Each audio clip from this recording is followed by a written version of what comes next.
देखो बेटा क्वेश्चन ये है, if B naught is equal to magnetic field of ring, magnetic field of ring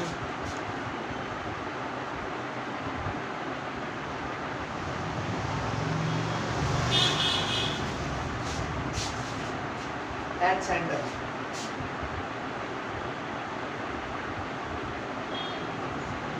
तो जो B है वो है magnetic field of ring at axis at distance h, magnetic field of ring at centre of radius r, ठीक है। और B दिया हुआ मैग्नेटिक फील्ड रिंग का एक्सिस पे h डिस्टेंस के ऊपर, तो साथ में ये गिवन है कि h जो है वो r से बहुत बहुत छोटा है। अगर ऐसा है तो प्रूव करो, prove that B naught minus B by B naught is equal to 3/2 h square by r square. बेटा प्रूव करना है, बहुत सारी बुक्स में है ये क्वेश्चन, बहुत बुक्स में है, ठीक है, और बोर्ड पूछता भी है बार बार। प्रूफ क्या करना है, B naught minus B is equal to 3/2 h square by r square. पहले कंडीशन को समझो बेटा, बड़ी आसानी से समझो। कह रहा है एक रिंग है ऐसे, इसका रेडियस r है, बड़ी रिंग बनाता हूँ ये ऐसे, ठीक है। कह रहा है जो r की वैल्यू है ना वो h डिस्टेंस से बहुत बहुत बड़ी है, यानी पॉइंट ये रहा बिल्कुल रिंग के साथ, h एक्सिस पे जो डिस्टेंस है, जैसे ये रिंग है, मान लो ये रिंग ऐसे है, तो ये जो पॉइंट है ना बिल्कुल साथ में ही है, पॉइंट जो है रिंग के बिल्कुल साथ में ही है, h की वैल्यू r से बहुत बहुत छोटी है, ठीक है। तो इस केस में हमको ये प्रूव करना है, ठीक है बेटा। अब प्रूव करें।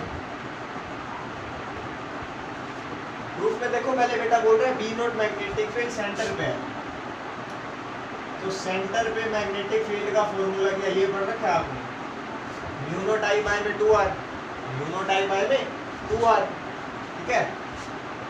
और बेटा कह रहा है B जो मैग्नेटिक फील्ड है एक्सिस पे है, तो एक्सिस का फॉर्मूला आप कुछ ये पढ़ लेते, म्यू नोट I क्या था एक्सिस का फॉर्मूला, मैं भूल गया, mu naught I r square by में 2 under the root h square plus r square की पावर 3/2, यही था ना, h square plus r square की पावर 3/2, h एक्सिस वाला डिस्टेंस है, ठीक है। अब इन दोनों इक्वेशन को यूज करके ये बनाना है बेटा। लॉजिक देखो क्या है, आपको दिख रहा है यहाँ पे h square by r square है, तो आपको इस इक्वेशन में h square divide by r square बनाना है। एक चीज सिखा रहा हूँ बेटा आपको मैं, जिसको बोलते हैं बाइनोमियल थ्योरम। कई बच्चों ने नहीं पढ़ रखी होगी, 11th में आती थी। बाइनोमियल थ्योरम कुछ ऐसे कहती है, अगर 1 प्लस एक्स की पावर n है, अगर 1 प्लस एक्स की पावर n है और ऐसा गिवन है कि x की वैल्यू 1 से बहुत बहुत छोटी है, तो आप इसको ऐसे लिख सकते हो 1 प्लस nx, मतलब जो पावर होती है वो x के आगे आ जाती है, ठीक है। अगर पावर माइनस n होती तो माइनस n भी आगे आ जाता। कहने का मतलब है अगर x की वैल्यू 1 से बहुत बहुत छोटी है तो ये nx के आगे आ जाता है। हमारी फिजिक्स में सिर्फ इतना सा ही यूज है, तो हमको इतना सफिशिएंट है, ठीक है। इस बात का यूज करूँगा मैं। अब बेटा ध्यान से देखो, मेरे को दिख रहा है b नोट माइनस b है, सब्ट्रैक्ट तो करना पड़ेगा, पर मेरे को h स्क्वायर के डिवाइड में चाहिए r स्क्वायर, यहाँ पे डिवाइड में। अगर डिवाइड में मेरे को r स्क्वायर लाना है तो मैं इस पूरी टर्म को r स्क्वायर से डिवाइड कर दूँ, और इतना आपने सीख रखा होगा, अगर मैं r स्क्वायर से डिवाइड करता हूँ तो r स्क्वायर से मल्टीप्लाई नहीं करना पड़ता है, ठीक है। Divide and multiply by r square.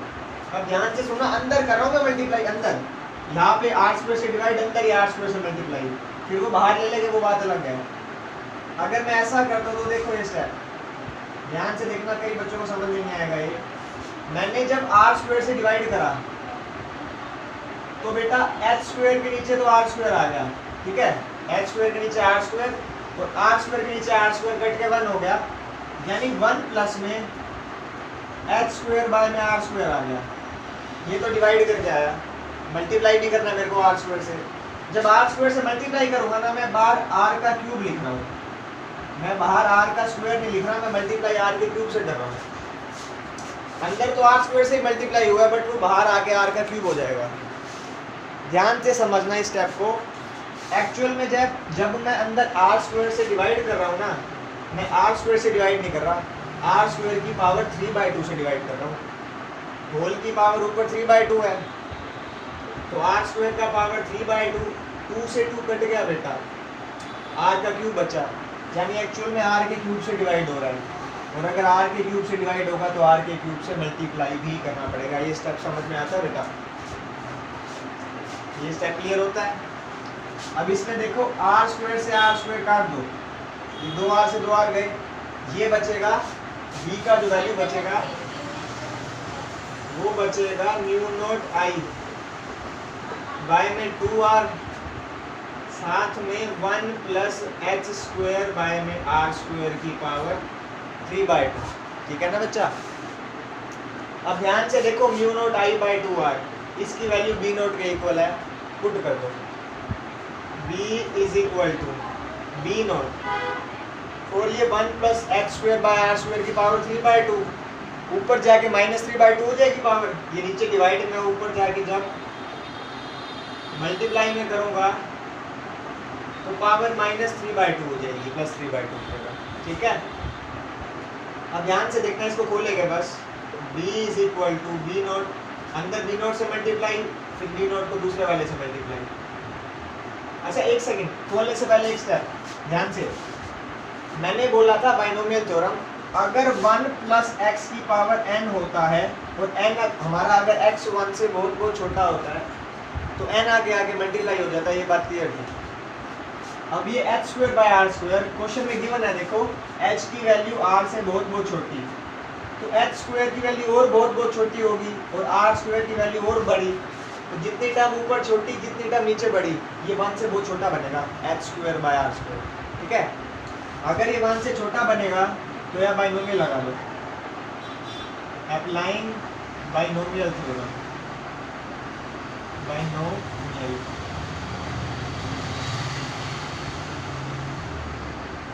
ठीक है बेटा? b इज इक्वल टू, अब देखो क्या बना, b नॉट 1 माइनस की पावर 3/2 है, तो वो आगे आके H square by R square से मल्टीप्लाई हो जाएगा, -3/2 एच स्क्वायर डिवाइडेड बाय में आर स्क्वायर। समझ आता है इतना? अब बस इसको खोल दो। अब क्या करना है, b इज इक्वल टू, पहले 1 से multiply, minus b naught 3/2 H square by R square. ठीक है? खत्म हो गया, बस लिखो, इसको आगे बताता हूँ, खत्म हो गया प्रूफ।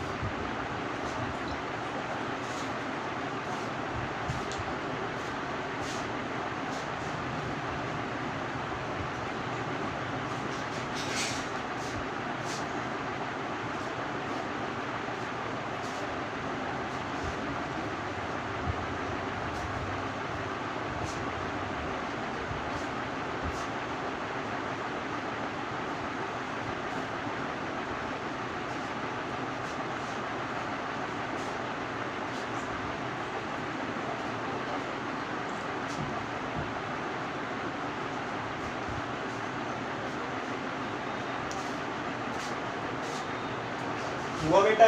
इस साइड वाला देखो, क्वेश्चन हटा रहा हूँ, लेफ्ट हैंड साइड हटा रहा हूँ,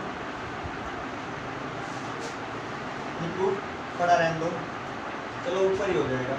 देखो अब देखो प्रूफ में क्या है, b नॉट माइनस b है, यानी ये वाली टर्म उठा के इधर ले आओ, प्लस वाली, माइनस वाली इधर आके प्लस, b उधर जाके माइनस हो जाएगा, यानी b naught minus b is equal to b naught 3/2 H square by R square, यही बनेगा। मैंने इधर उधर कर दिया लेफ्ट राइट। अब ये b नोट नीचे डिवाइड में आ जाएगा, ये प्रूव हो गया बेटा। नेक्स्ट स्टेप, ठीक है, ये प्रूव हो गया, ये b नोट नीचे डिवाइड में आ जाएगा, आ गया, इधर 3/2 X square by R square. एक ही टिपिकल स्टेप था, बस यहाँ पे आर स्क्वायर से मल्टीप्लाई, आर स्क्वायर से डिवाइड। तो समझना आर स्क्वायर से मल्टीप्लाई डिवाइड नहीं कर रहे, उसकी पावर 3/2 से कर रहे हैं, ठीक है।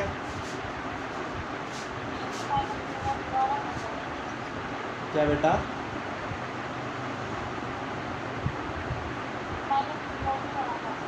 माइनस बी नोट पे होगा बेटा, कहाँ पे देख, क्या है माइनस बी नोट?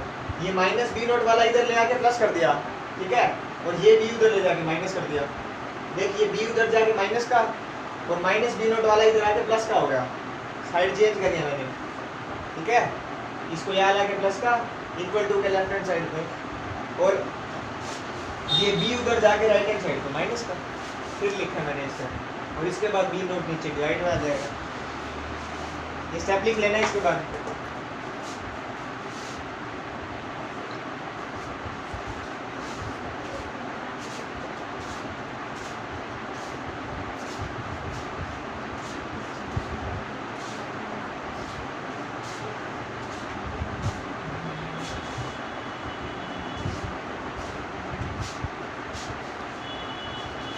बेटा नोट इम्पोर्टेंट क्वेश्चन है, कई सारी बुक्स में है, चांसेस है पेपर में आएगा, क्योंकि ये स्पेशल केस है कि भाई ये इस पॉइंट पे जस्ट उसके साथ, अदरवाइज हमेशा x की वैल्यू h से बहुत बहुत बड़ी होती है।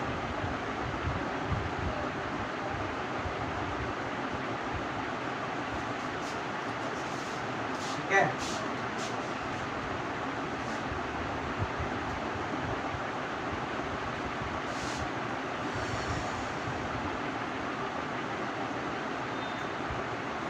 अब देखो नया टॉपिक करेंगे स्टार्ट, जिसका नाम है एम्पेयर सर्किट थ्योरी। ठीक है, क्या नाम है? Ampere circuit theory.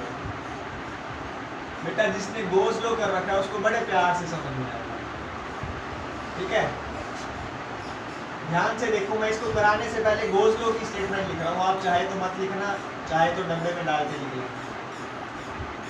गोस लॉ कुछ ये बोलता था, क्लोज्ड इंटीग्रल, ठीक है, surface integral of electric field is equal to क्या हुआ, एनक्लोज्ड बाय एप्सिलॉन। ध्यान है, सरफेस मतलब एरिया, इंटीग्रल मतलब इंटीग्रेशन, क्लोज्ड इंटीग्रल मतलब क्लोज वाला, घेरना है उस पॉइंट को। E stands for electric field is equal to charge enclosed by epsilon. Ampere law क्या बोलते हैं, ध्यान से देखना, एम्पेयर्स लॉ। एम्पेयर्स लॉ कहता है कि भाई B dot DL is equal to mu naught into I enclosed. वही तो है बेटा, कुछ बदला थोड़ी।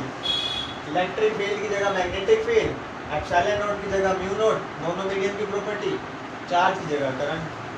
वहाँ डिवाइड में था या मल्टीप्लाई में आया। ठीक है, अब इसकी डेफिनेशन कैसे लिखते हैं, देखो ध्यान से। लाइन, बेटा वहाँ एरिया था या लाइन है? लाइन इंटीग्रल, इंटीग्रेशन का sine of magnetic field, of magnetic field B is mu naught times the current enclosed.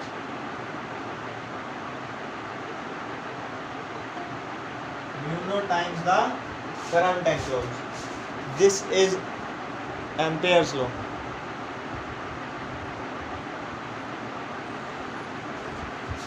B dot DL is equal to mu naught I enclosed. अब Gauss law आपको पता लगाना सिखा रखा है, इसको कैसे अप्लाई करते हैं ध्यान से देखना, बहुत आसान है, कुछ नहीं करना। मान लो जैसे आपके हाउ टू अप्लाई, ठीक है, सीखेंगे कैसे अप्लाई करना है, बट इसको यूज कभी नहीं करेंगे, समझना भी समझोगे बात को। मान लो एक करंट जा रहा है अंदर की तरफ, ठीक है, एक करंट आ रहा है डॉटेड बाहर की तरफ, इसको बोल दो I1, इसको बोल दो I2।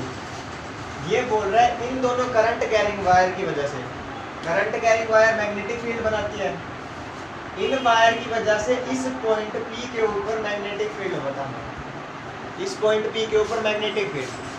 गोस लो याद करो क्या बोलता था, जिस पॉइंट पे आपको इलेक्ट्रिक फील्ड बनाना है उसको घेरता हुआ एक सरफेस बनाओ, एनक्लोज्ड करो।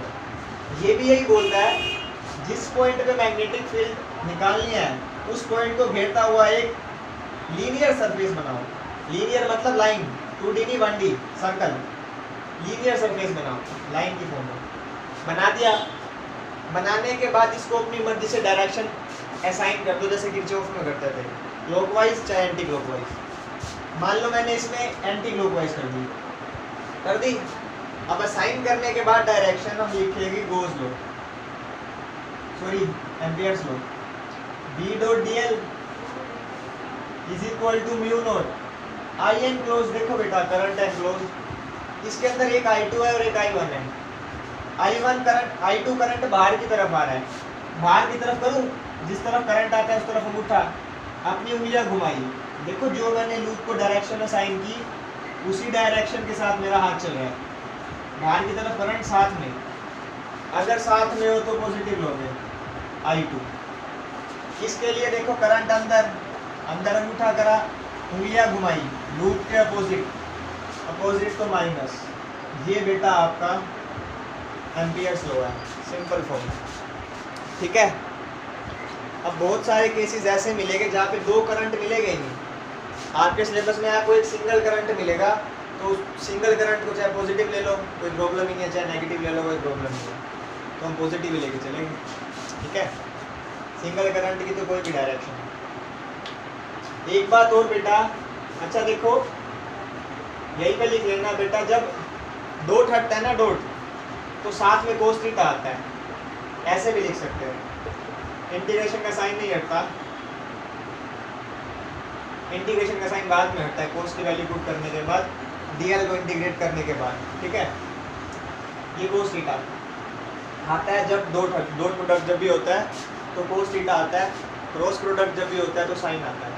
तो एंगल चेक करना पड़ेगा मैग्नेटिक फील्ड और डीएल के बीच में कितना बन रहा है। यहाँ पे भी कहानी यही है, देखो हमने एक डायरेक्शन असाइन की लूप को, अब मैग्नेटिक फील्ड इस तरफ, करंट भी लूप का इस तरफ था, एंगल 0 डिग्री, इसीलिए पॉजिटिव लिया। हर चीज़ का रीज़न होता है। अंदर के लिए मेरा अपोजिट जा रहा हूँ, ये इधर मैं उधर, 180 का एंगल इसके माइनस, ठीक है। बट हमारी बार ये की करंट होगा तो इतनी खास टेंशन नहीं आएगी, 0 का एंगल बनेगा।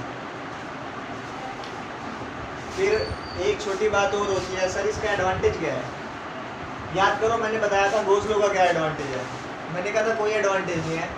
गोस लो का एक ही काम है कि जो डेरिवेशन आप इलेक्ट्रिक फील्ड का फॉर्मूला यूज़ करके करते हो, याद करो इलेक्ट्रिक फील्ड में छोटे छोटे ऐसे पार्ट्स काट के फील्ड निकालनी पड़ती थी, गोस लो वो इंटीग्रेशन से बता देता था। मैग्नेटिक फील्ड में भी यही करते हैं, हमने सीखा था छोटी सी वायर काटूंगा, उस छोटे से एलिमेंट की वजह से मैग्नेटिक फील्ड निकालूंगा dB, फिर इंटीग्रेट करूंगा। गोस लो कहता है मैं आपको इंटीग्रेशन नहीं करने दूंगा, बिना इंटीग्रेशन करे आप सोल्व कर जाओगे, क्लोज इंटीग्रल को यूज करके। एम्पियर्स लो, सॉरी गोस लो निकल रहा है बार बार। गोस लो इलेक्ट्रिक फील्ड में इंटीग्रेशन से बचाता था, हाँ गोस लो इलेक्ट्रिक फील्ड में इंटीग्रेशन से बचाता था, एम्पियर्स लो मैग्नेटिक फील्ड में इंटीग्रेशन से बचाता था, ठीक है। और कुछ नहीं है बेटा, जो सारे इसके एप्लीकेशन है वो सारे के सारे मैं मैग्नेटिक फील्ड dB वाले फॉर्मूले से भी डिराइव कर सकता हूँ, बट एम्पियर्स लो इजी कर देता है। दोबारा बोल बेटा। बेटा डायरेक्शन में देख, अपने आप लूप को डायरेक्शन असाइन कर दी मैंने एंटी क्लॉकवाइज, ठीक है। अब जिस तरफ वायर का करंट है उस तरफ अंगूठा डाल और अपनी उंगलियां घुमा, जो तूने डायरेक्शन असाइन करी है उसके साथ जा रही है तो पॉजिटिव I2। इसके लिए करंट अंदर है, अंदर तू देख अपोजिट जा रही है, जो डायरेक्शन असाइन करी है लूप को हम उससे अपोजिट जा रहे हैं, हम अपोजिट जा रहे हैं तो माइनस, ठीक है। अपने आप से लूप को डायरेक्शन देनी है, कोई टेंशन नहीं है। नोट हुआ ये?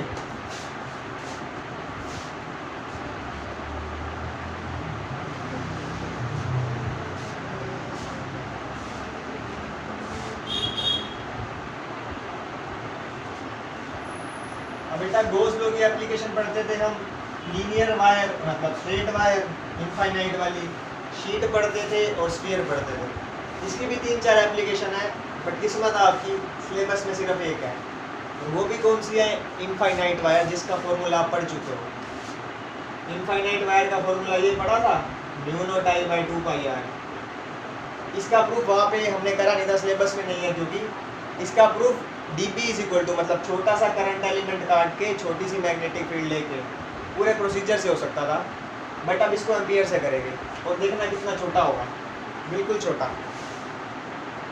वहाँ पे तो बहुत लंबा है, कोई बुक खोल के देखने का मन हो तो किसी का देखना। बेटा देखो एप्लीकेशंस,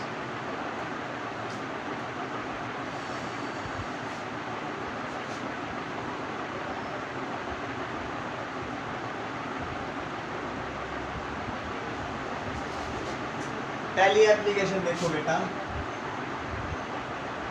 मैग्नेटिक फील्ड, पूरा लिखना, ड्यू टू इनफाइनाइट वायर,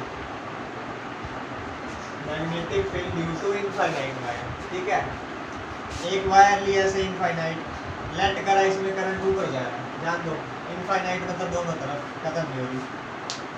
अब मानो इस वायर में करंट है आई, इस वायर की वजह से आपको या P पॉइंट पे क्या निकालनी है, मैग्नेटिक फील्ड। P पॉइंट पे क्या निकालनी है, मैग्नेटिक फील्ड। वहाँ पे परपेंडिकुलर डिस्टेंस दिया करते थे ऐसे, यहाँ भी वही लेंगे, पर एम्पियर्स हमको ये बोलता है कि भाई जिस पॉइंट पे आपको मैग्नेटिक फील्ड निकालनी है उसको घेरता हुआ एक लूप बनाओ। ये आपकी वायर P पॉइंट कुछ डिस्टेंस पे है, वो डिस्टेंस इधर भी हो सकता है, इधर भी और मेरी तरफ पीछे भी, चारों तरफ। अगर सिमेट्री देखोगे ना, एक सर्कल बनेगा। सिमेट्री नहीं देखते, बनता ही सर्कल है, कोई टेंशन नहीं होती इसमें। ये लूप बनेगा बेटा, लेट करो या आपने जो लूप बनाया इसका रेडियस है r, कितना रेडियस है r। अब एम्पेयर बोलता है कि भाई मेरी इक्वेशन लिखो, by ACL, ampere circuital law, closed integration of B dot dl mu naught into I close. ठीक है ना बच्चा। अब सबसे पहले क्लोज्ड इंटीग्रेशन का साइन हटा के कोस का एंगल चेक करोगा, 0 डिग्री आएगा, कोई टेंशन ही नहीं है। लूप दिख रहा है, लूप को अपनी मर्जी से डायरेक्शन असाइन कर दो ऐसे। लूप की डायरेक्शन देखो, लूप को आपने एंटी क्लॉकवाइज डायरेक्शन असाइन कर दी। अब करंट ऊपर ले रखा है, देखो लूप के साथ घुमाऊंगा तो लूप के साथ, ठीक है। डायरेक्शन असाइन ऐसे करना कि एंगल 0 बने, ठीक है। अच्छा, मैग्नेटिक फील्ड लाइंस बनवानी रहेगी, क्यों वो 10th में सिखाते थे ये वाली लाइंस स्ट्रेट वायर की वजह से, मैं भी सिखा दूंगा, वैसे तो 10th में कर रखा है। B डॉट dl cos 0, ठीक है, is equal to mu naught into I enclosed. I enclosed क्या बेटा, आई के बराबर है करंट अंदर, इस लूप के अंदर आई करंट है टोटल। B कांस्टेंट बार cos 0 1 dl का इंटीग्रेशन।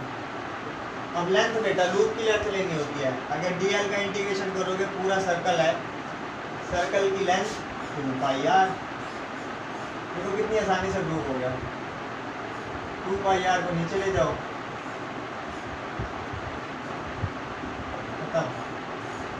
खत्म हो गया बेटा। क्या बात समझ में आती है? बड़ा आसान है, मुश्किल वाला सिलेबस में नहीं है। होलोस्फीयर होता है क्या, दोबारा बताऊं बेटा? बेटा cos 0 देख, ये लूप तूने बनाया इसके चारों तरफ, लूप को अपनी मर्जी से डायरेक्शन असाइन कर दे। मैग्नेटिक फील्ड निकालनी सीखी है, अगर मेरा करंट ऊपर जा रहा है तो देख मैग्नेटिक फील्ड ऐसे बनेगी इस तरफ, तो तू पहले से लूप को डायरेक्शन भी इस तरफ दे दे, ताकि dl, देख ये dl होगा, dl लूप की लेंथ dl इस तरफ, ठीक है, dl लेंथ इस तरफ, सॉरी एंटी क्लॉकवाइज इस तरफ, तो dl लेंथ इस तरफ मान ले, दोनों तरफ मान सकते हैं, ऊपर वाली तरफ मानिए, ऊपर वाली तरफ नहीं, एक्चुअल में ऐसे है इस तरफ, ठीक है।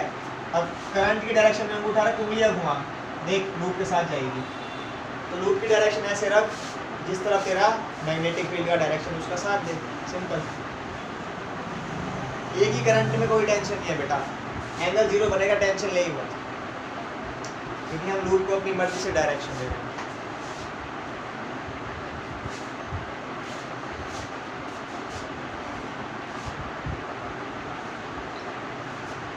ठीक है, इसके बाद कंटिन्यू तो एम्पियर सर्किट चलो करना है, तो बीच में एक छोटा सा टॉपिक है, तो है बीच में नहीं है, पहले तो बता देता हूँ कि मैग्नेटिक फील्ड लाइंस ड्रॉ कैसे करते हैं।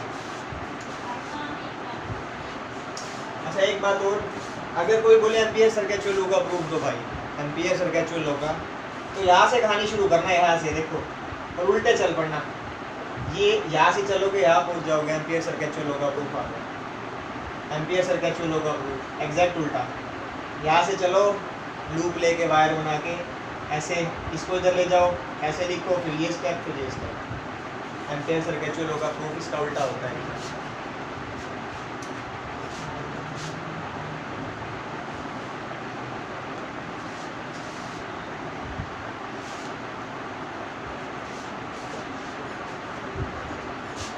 सम मैग्नेटिक फील्ड लाइंस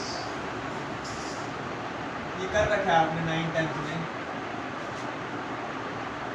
तो आ जाएगा आसानी से। राइट हैंड थंब रूल सीखे हो ना, करंट की तरफ अंगूठा करो, सॉरी जिस तरफ करंट जा रहा है अंगूठा करो, उंगलियां घुमा दो मैग्नेटिक फील्ड की तरफ। तो पहला बना लो magnetic field lines due to straight wire, formula सीख चुके हो उसका, अब डायरेक्शन भी देखिए, ऐसे मैग्नेटिक फील्ड, ऐसे वायर ली, करंट ऊपर जा रहा है, ऊपर जा रहा है, उंगलियां घुमाओ, देखो ऊपर जाते हुए उंगलियां एंटी क्लॉकवाइज, खुद घुमा के देखो, तो एक सर्कल लगाओ, 2 सर्कल लगाओ, 3 लगा दो चाहे, सब पे एंटी क्लॉकवाइज डायरेक्शन, खत्म। ऐसे ही करंट अगर नीचे जा रहा है, नीचे करो, अंगूठा करंट की तरफ घुमाओ clockwise, 1 circle, 2 circle, 3 circle, clockwise दिखा दो, लिंक हो गई, खत्म। ठीक है, बनाओ इसको। इसके बाद सर्कुलर वायर भी देख लेते हैं, कुछ नहीं है बेटा, बहुत आसान है चैप्टर। पहले 2 चैप्टर में न्यूमेरिकल है, फिर डालो, चौथे में भी आने हैं खैर, और दूसरे पार्ट में 4 यूनिट में डालो एफर्ट, उसके बाद बेटा फिजिक्स खत्म, तो न्यू मान लो, बहुत छोटे चैप्टर है पीछे, ऑप्टिक्स लास्ट में करेंगे।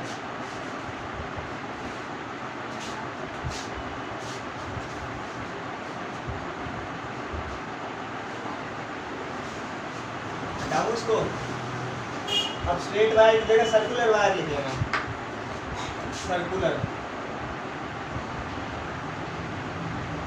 बेटा, सर्कुलर वायर देखो, सर्कुलर वायर कैसे बनता है बता दूं, ये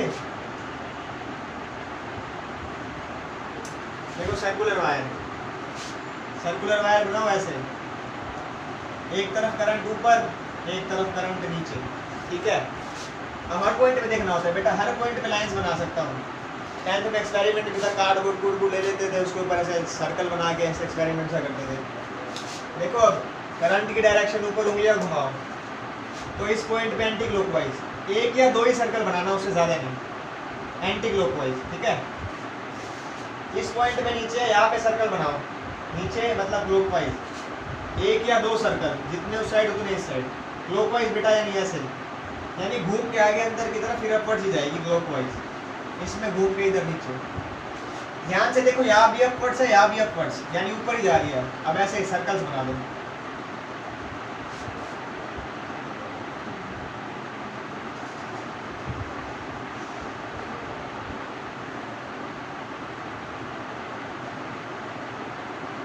सब में डायरेक्शन ऊपर बेटा, देख लो दोनों तरफ से ऊपर है। और जैसे सेंटर में पहुंच जाओ, बिल्कुल स्ट्रेट लाइन बना देना, स्ट्रेट, यहाँ पे आती स्ट्रेट हो जाती है सेंटर में आगे, क्योंकि दोनों मिल गई ना, मिल के सीधा कर देगी ऐसे, ठीक है। एक आधा ऐसे पूरा करके दिखा दो कि डॉटेड में, हाँ भाई आगे पूरे भी हो गई है, क्योंकि मैग्नेटिक फील्ड लाइंस क्लोज बनती है, ठीक। ये बाद में भी आना था, पहले ही बता दिया, ठीक है। Magnetic field lines due to circular wire, ये 1 नंबर का क्वेश्चन है बेटा। कैसी होती है, इज स्ट्रेट, बट स्ट्रेट कहाँ पे होती है, एट सेंटर, बिल्कुल। अगर सेंटर पे सर्कल की वजह से मैग्नेटिक फील्ड लाइंस देखोगे ना, तो वो स्ट्रेट आएगी। 1 नंबर का क्वेश्चन पूछता है।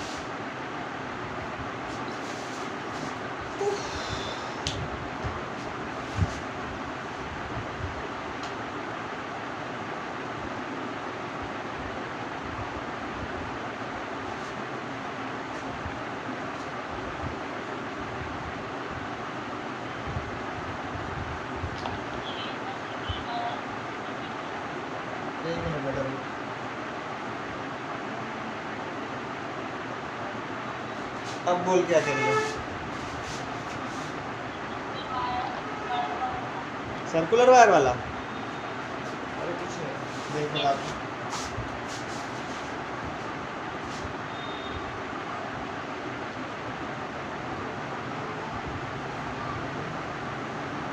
देख सर्कुलर वायर में क्या है, तो सर्कुलर वायर समझ ही मत ना, स्ट्रेट वायर समझ। यहाँ पे स्ट्रेट वायर में नीचे करंट जा रहा है, देख नीचे नीचे जा रहा है तो घुमा उंगलियां, करंट नीचे जा रहा है उंगलियां घुमा, क्लॉकवाइज घूमेगी, दो सर्कल बना क्लॉकवाइज डायरेक्शन दिखा दे, ठीक है। इधर स्ट्रेट वायर मान इसको, ऊपर करंट जा रहा है उंगलियां घुमा, एंटी क्लॉकवाइज घूमेगी, दो सर्कल बना एंटी क्लॉकवाइज, ठीक है। तो अब इधर से सारी सेंटर से इस तरफ सारा एंटी क्लॉकवाइज घूमेगा, ठीक है, इस तरफ सारा क्लॉकवाइज घूमेगा, तो देख दोनों तरफ डायरेक्शन हर बार ऊपर आ रही है सेम, तो ऐसे आते आते बीच में आके स्ट्रेट हो जाएगी। बस ये सिंपल सा डायग्राम है। देख ऐसे ये भी सर्कल पूरा बनेगा, आगे सारे सर्कल बनेंगे और ज़्यादा दिखाएंगे नहीं, ठीक है। स्ट्रेट क्यों होती है, सिंपल सी बात है, ऊपर जा रही है, इसका कोस का कंपोनेंट बनेगा एक साइन का, इसका भी एक कोस का एक साइन का, सेंटर में आके कोस कोस वाले कैंसिल कर जाएंगे, साइन वाला ऐड कर जाएगा, ठीक है, इसलिए स्ट्रेट हो जाती है।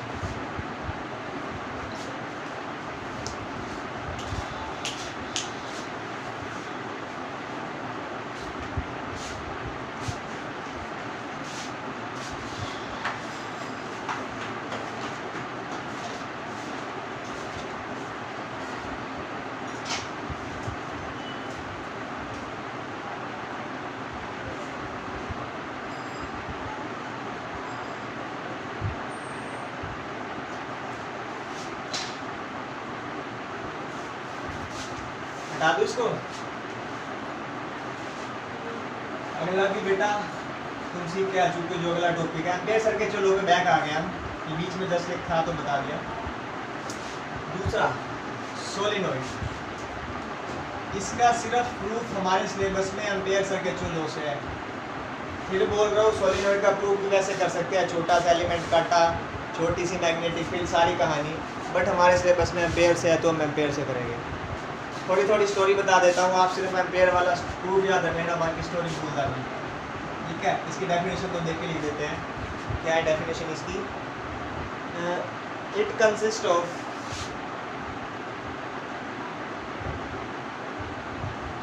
Large number of turns of copper wire, कोई भी मेटल की वायर हो सकती है, कॉपर प्रेफर करते हैं, bounded over a ferromagnetic core. बेटा फेरोमैग्नेटिक कोर ले सकते हो, चाहे बेटा इंसुलेटेड कोर ले सकते हो, दोनों में से कोई भी चलेगा। कहने का मतलब बड़ा सिंपल है, गत्ता लो, गत्ते के ऊपर कॉपर की वायर्स को लपेट दो, उसको बैटरी से कनेक्ट कर दो, सोलिनॉइड तैयार। अब यहाँ पे फेरोमैग्नेटिक कोर है, इसी को बेटा इलेक्ट्रोमैग्नेट भी बोल देते हैं कई बार, थोड़ा सा फर्क होता है, बट हाँ इतना ज़्यादा नहीं सोचते। ये इलेक्ट्रोमैग्नेट है। अब मैग्नेट क्यों है समझाएंगे अभी, पहले इसका डायग्राम देखो, ये सोलिनॉइड, ठीक है। आपको पता है इसके ऊपर ऐसे टर्न्स लगे होते हैं, ऐसे ये पूरे टर्न्स हो गए ऐसे, ठीक है, ऐसे टर्न्स लगे हैं, या बैटरी लगा दी, एक साइड पॉजिटिव एक साइड नेगेटिव लगा दी, बैटरी लगाते इसमें करंट दौड़ेगा तो करंट कैरिंग वायर है, मैग्नेट की तरह एक्ट करेगी। बच्चे कहेंगे सर मैग्नेट की तरह एक्ट कर रही है, तो इसका नॉर्थ साउथ का है। देखो यहाँ से करंट निकलेगा, जिस तरफ से करंट एंटर करता है, साउथ का मतलब होता है अंदर जाना, जिस तरफ से करंट एंटर करता है वो साउथ बनता है, दूसरी तरफ नॉर्थ। तो ये इसकी मैग्नेटिक फील्ड लाइन सेटअप हो जाएगी यहाँ पे, नॉर्थ टू साउथ, ठीक है। इसलिए ये मैग्नेट की तरह रिएक्ट करता है, ठीक है। Solenoid it also acts as a magnet. बेटा इस मैग्नेट की स्पेशल बात ये है, जब मैं बाहर मैग्नेट बताऊंगा तो डिफरेंस बताऊंगा। अगर मैं करंट की डायरेक्शन उल्टी कर दूंगा ना, यानी ये नेगेटिव और ये पॉजिटिव, तो बेटा जो नॉर्थ था वो साउथ हो जाएगा, जो साउथ था वो नॉर्थ हो जाएगा, क्योंकि इसमें पोलैरिटी बदल जाती है। करंट की स्ट्रेंथ बढ़ाऊंगा, मैग्नेटिक फील्ड भी बढ़ जाएगी। ये सोलिनॉइड होता है हमारा। अभी तो ये पॉजिटिव माना, ये नेगेटिव, ठीक है। ये सोलिनॉइड का बेसिक है। एक गत्ता लो, या वो मान लो सुई धागे की रील ले लो, रील सुई धागे वाली, उस पर धागा मान लो ऊपर की वायर है, वो तुम्हारा सोलेनोइड है। ठीक है। सर सोलेनोइड का एक दूसरा नाम इलेक्ट्रोमैग्नेट होता है। सोलेनोइड बेटा सोलेनोइड का सर नेम है इलेक्ट्रोमैग्नेट। नहीं, इलेक्ट्रोमैग्नेट वैसे अलग चीज़ होती है, बट सोलेनोइड को इलेक्ट्रोमैग्नेट बोल देते हैं। इलेक्ट्रोमैग्नेट समझ क्रेन देखे हैं, बड़े बड़े क्रेन, वो क्रेन को ना कई बार क्या करा जाता है, नीचे लोहा पड़ा हो जाता है, लोहे के पास क्रेन को लेके जाते हैं, सारे लोहे के टुकड़े क्रेन पे चिपक जाते हैं, तो वो जो लोहे के टुकड़े चिपकते हैं ना जिस क्रेन के ऊपर, उस क्रेन के ऊपर मैग्नेट लगी होती है, ये वाली इलेक्ट्रोमैग्नेट, जो इलेक्ट्रिसिटी से काम करती है थोड़ी देर के लिए। ठीक है, वो सोलेनोइड को यूज़ करके ही बनती है। बस उसमें बीच में जो कोर डालते हैं ना, जब इलेक्ट्रोमैग्नेट बनाते हैं तो जो कोर डालते हैं वो ऐसा डालते हैं कि भाई वो परमानेंटली चार्ज ना हो। सब सिखाऊंगा बेटा, ये जो छोटी छोटी बातें हैं ना, ये चैप्टर है आगे तुम्हारा दूसरा, तो उसमें सारा क्लियर होगा कि इसमें जो कोर डालते हैं फेरोमैग्नेटिक के होता है, स्टील का कब डालते हैं, आयरन का कब डालते हैं, टेंशन मत ले, हर एक बात क्लियर होगी। जो जो यहाँ पे छोटी मोटी क्लियर नहीं होती ना, 10th में होता था वैसे इलेक्ट्रोमैग्नेट। ठीक,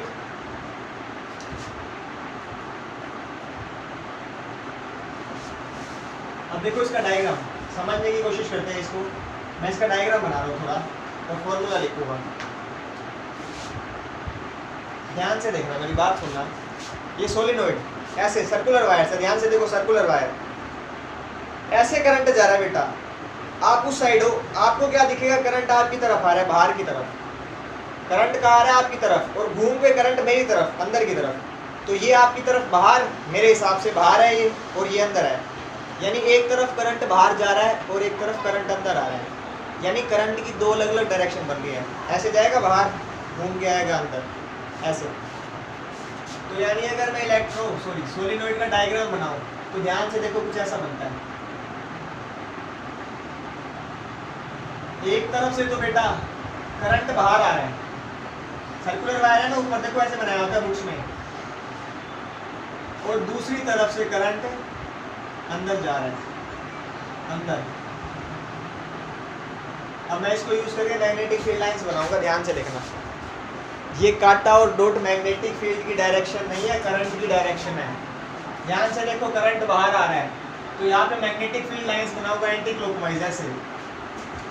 ये मैग्नेटिक फील्ड लाइंस ऐसे बनेगी, जगह थोड़ी छोटी रहेगी, एंटी क्लॉकवाइज छोटी छोटी बना लो, एंटी क्लॉकवाइज, ऊपर anti clockwise magnetic field set, नीचे अंदर की तरफ तो क्लॉकवाइज, ऐसे क्लॉकवाइज मैग्नेटिक फील्ड सेटअप हो जाएगा।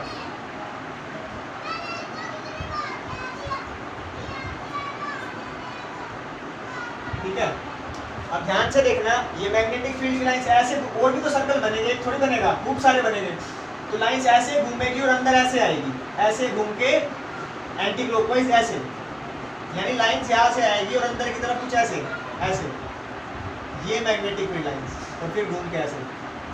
क्या ये बात समझते हो आप? ऐसे इसकी वजह से मैग्नेटिक फील्ड लाइंस क्लॉकवाइज घूम के आएगी अंदर, ऐसे ऐसे ऐसे, पूरा क्लोज लूप बनेगा, टेंशन नहीं है उसकी कोई, ऐसे क्लोज पूरा,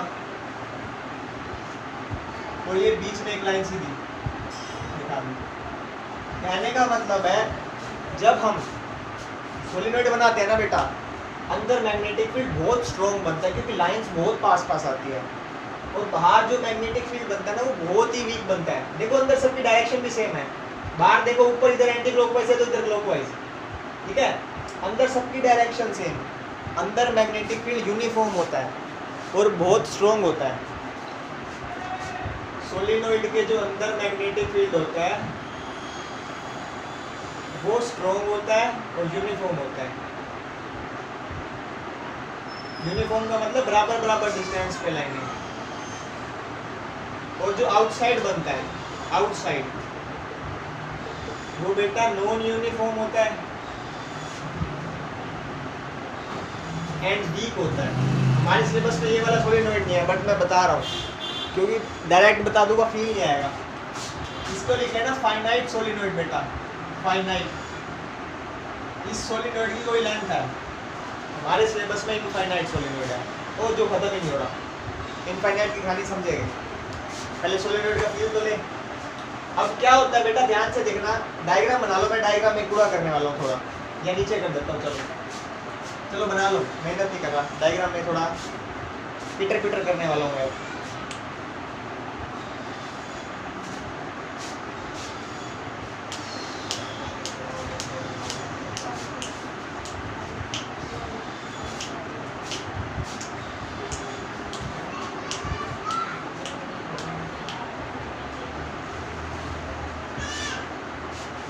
ये करंट की डायरेक्शन है, डॉट और काटा, और ये सर्कुलर लाइन से ये मैग्नेटिक फील्ड है।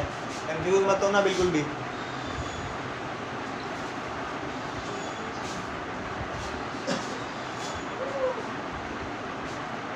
हटा दो बेटा डायग्राम एक बार, थोड़ा थोड़ा।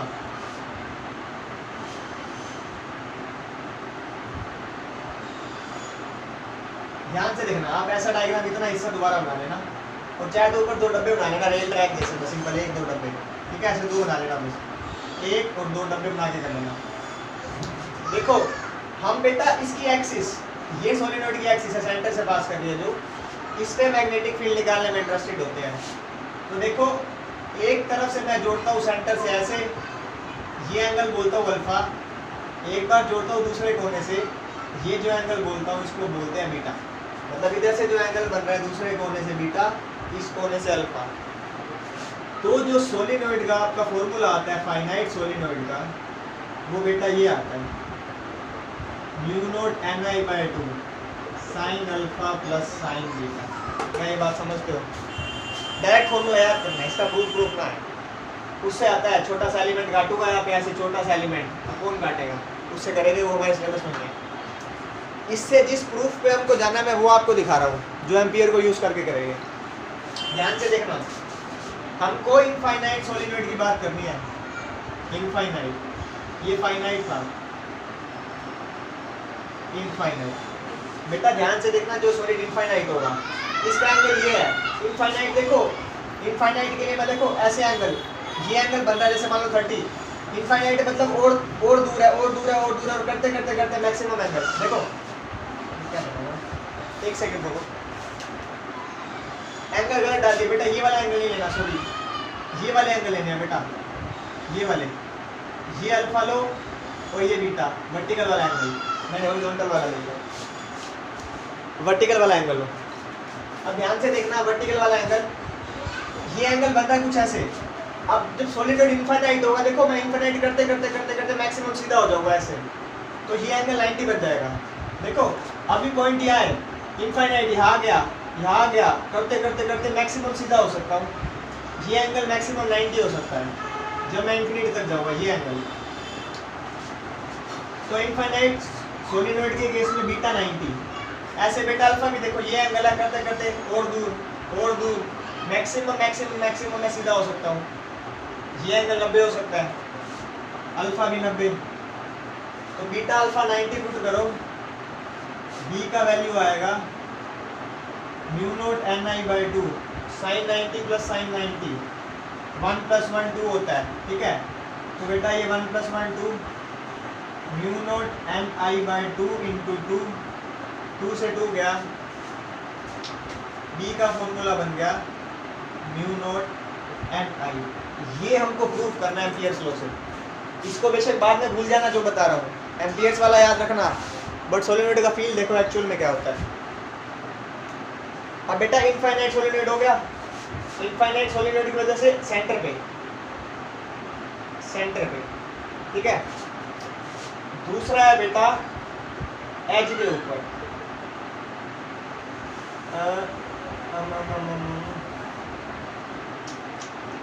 As, eight as.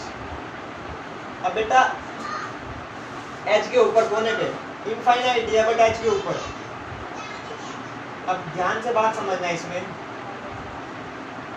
Solenoid eight as, बेटा कोई भी सोलिनॉइड हो, चाहे इनफाइनाइट हो चाहे नॉर्मल सोलिनॉइड हो, एज पे जो मैग्नेटिक फील्ड आता है उसका रिलेशन हर बार सेम बनता है। देखो एज पे आने का मतलब है मैं इन्फिनिटी के किनारे पे पहुंच गया, यहाँ पे इस किनारे पे पहुंच गया, ठीक है। जब मैं इस किनारे पे पहुंच जाऊंगा तो ध्यान से देखना, एक एंगल तो करते करते 90 हो गया।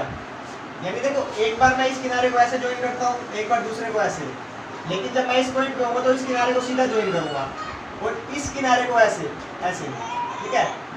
तो यहाँ पे एक एंगल तो बेटा करते करते करते करते 90 बनता है पूरा, लेकिन दूसरा सीधा एक्सिस के ऊपर ही आ रहा है ये एंगल, तो ये वाला एंगल 0 बनता है।